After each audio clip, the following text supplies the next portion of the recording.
Hello there. Wanted to just take a couple of minutes to give everyone a bit more of a rundown on how our scoreboard system works here at the club.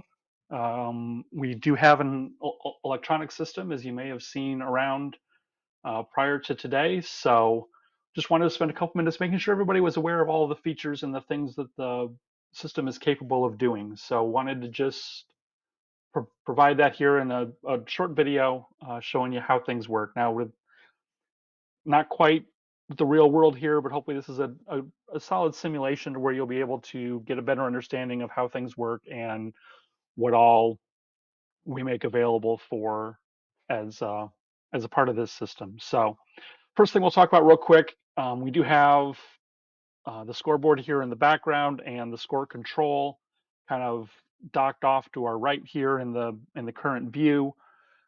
If you do walk up and the phone that is mounted next to the drinks, which is the phone that is used to control the scoreboard, if that does not look similar to what you've got, a couple of things that you can do in order to get there. First, if the phone is not on and it is just a black screen, that mostly means that the power has just flipped off and the phone has gone to sleep. So to wake the phone up, there is a power button along the right edge of the phone. This is a standard Samsung phone. So it does have that power capability there along the right edge. So if you click that button, the phone should then wake back up and you'll be probably shown the time in a blank screen. If you swipe across that screen, the phone will attempt to unlock. It will be provided with a pin. The pin is mounted, pin number is written on a small sticker on the board above the phone. So we won't put that here, but it is written down there for those that need the reminder as to what it is. You enter that PIN number, and the phone should then open up and allow you to get back in to do what needs done with the phone.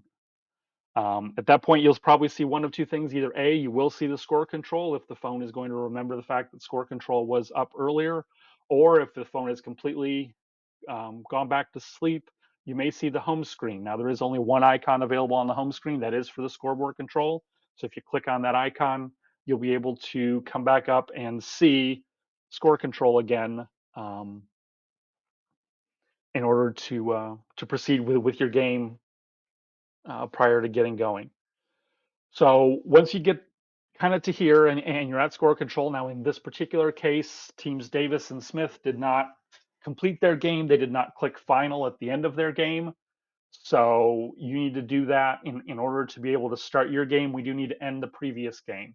So what we're going to do is we're going to start out. We're going to click on this big final button on the phone.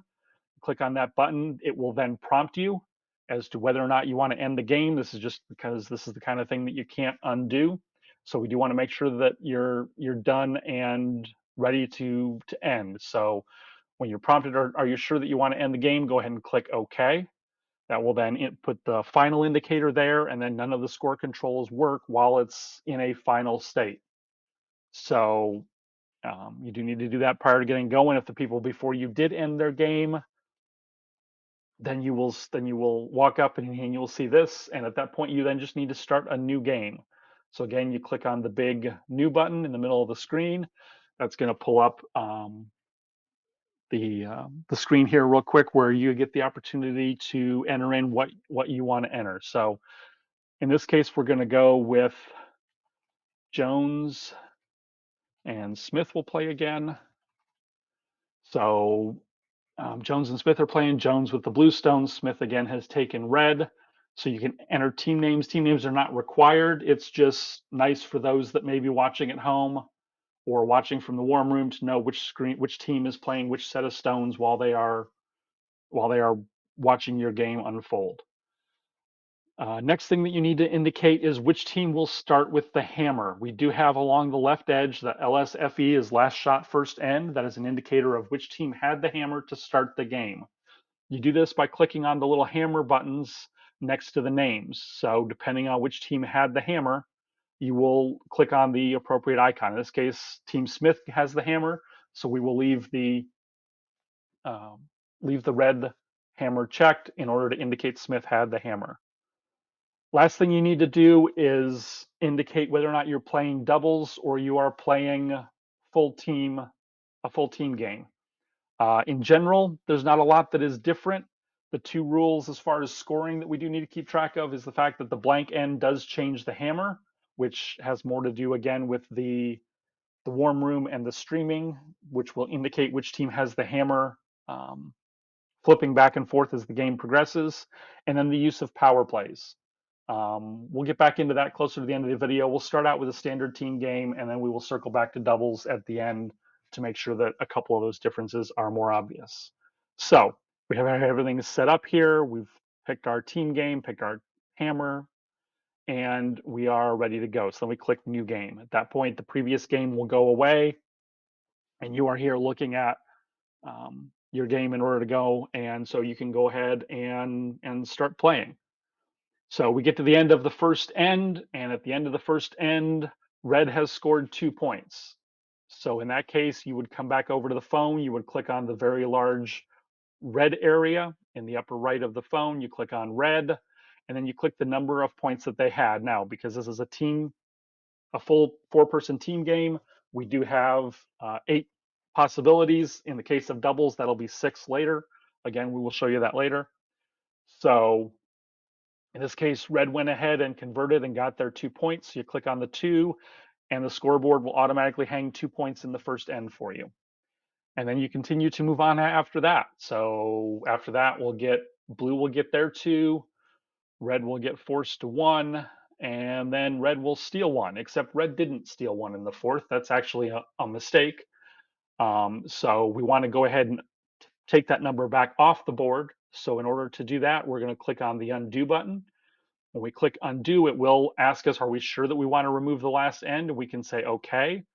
Now, if we wanted to keep taking ends off because we realized we made a mistake a while ago, we could keep undoing and it would keep taking the last end off. But in this case, we only need to take the 1 off. In actuality, red actually stole 2 points. So we'll give red their 2 points there and allow them to move on. So now blue does have the hammer back. They're going to get their 2 points. Red will get 3. Blue will get only 1 in the 7th, and then in the last end, blue will again steal 1 in the 8th. So that gets us to the end of our game. We've played our 8 ends, and at the end of the game, we can go ahead and just hit final, and that will basically prompt, are we sure we want to be done? Scoring will not change anymore, and again, it'll give the indication to the people in the warm room and watching online that this game is complete. So it's just that one extra little step we'd like you to take prior to shaking hands and going inside for a drink. So we'll say okay, and then you can walk away, and the system is now ready for the next people that are going to come in and use your sheet later on, either today or tomorrow or later on next week. So those are the basics. Those are the that we've kind of gone through. I'm going to give you a quick just indication of a little bit in case we do end up playing doubles along the way. Want to go through that real quick. So we will go ahead and Jones and Smith will play again, except this time they're going to play doubles and Jones is going to have the hammer. So when we do that, we'll say new game. Now the big thing that is different here is when you click on Jones, you will see that you only get to count 6 stones because 6 is the most you can get in doubles. And there is also this extra indicator in the middle, which is which team had the power play. Now, most likely in the first end, nobody had the power play, but for this example, blue decided they had the hammer, they wanted the power play. So in that case, you would click on the blue and it will now indicate the blue has the power play. Blue also got their points and they actually got 3 points to start. So we're going to give them 3 points, and you will now see that it hangs a number blue so that we know, or blue 1 for the first end on the 3 spot. So we now know that blue actually got their power play and actually scored their points. So it does give us that indication along the way that this has actually happened. You are doing this after the fact. There's nothing you need to do prior. So when you start setting the stones out, you don't need to come over and say such and such a team is on their power play. This is all done after the fact. After the end is complete, as part of scoring, you indicate that the power play was underway. Same thing would then also actually happen if you were to steal on the power play. So let's say this time that yes, blue scored in the second end, but red had used their power play to try to get back into it and try to keep going. but blue got their 1 point. So in this case, we are hanging one red number. So red had the power play in the second end, but blue actually got the points. So the system will allow that. Now, the system does not allow or does allow for multiple power plays. It's not restrictive in that way. So if the rules change somewhere down the line, that's not something we'll have to change the system to do.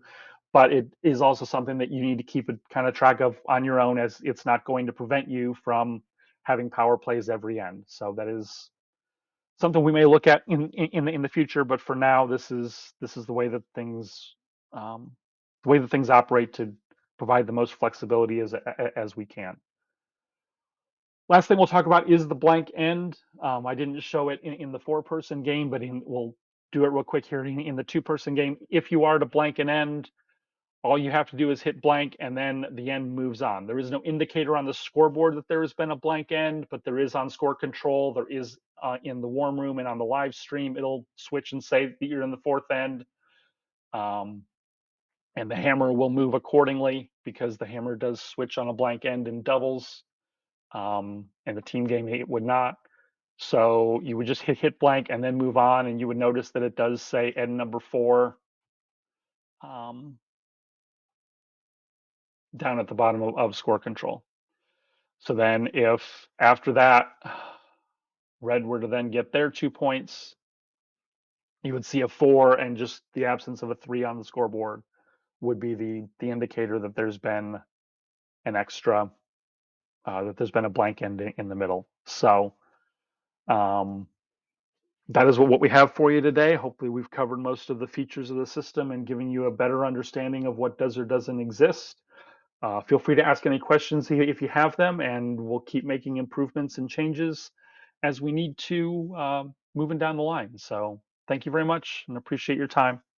Good curling, everybody.